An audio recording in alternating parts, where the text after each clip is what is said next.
Assalomu alaykum qadrli yurtdoshlar. Assalomu alaykum.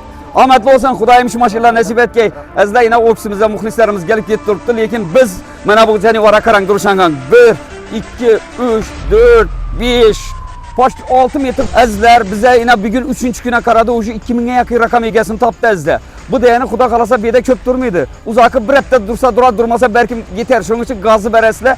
Qarang, keling sizlarga mashinani obzor etib ko'rsataman. İçini bu paket mashin bu. 9 adamlık ailevi maşin, bemalol aile bilen həcət dam oladigan maşin. Bir haftanın içinde Xudo xolasa kimnidir uyuna baradı.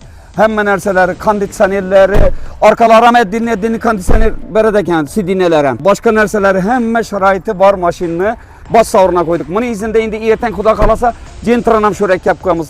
Paşti paket hesabı. Gentra'la 23'te tamam bolsa 23. yıl çıkan zavodskoy metan koyulgan erten geyende göresizler Xudo xolasa. Azizlar, gazı veremez bu deganim Xudo xolasa bir haftaya sizlar bilen mana şu maşinlarning egalarini ve bir 40 tane menş texnikani egalarini aniqlab olamiz. Gazı veringlar çünkü bir 3. güne kadar 2,5 günün içinde o'sha 2000'de yakın, paşti 2000 hesabı rakam satıldı azizlar. Gazı veringlar, ulgurib qoling, omadingizni sinab ko'ring. Yoqdimi sana balam? Ha? Sana oynash mumkin emasdan. Parkatang ikkinga mumkin emas axir.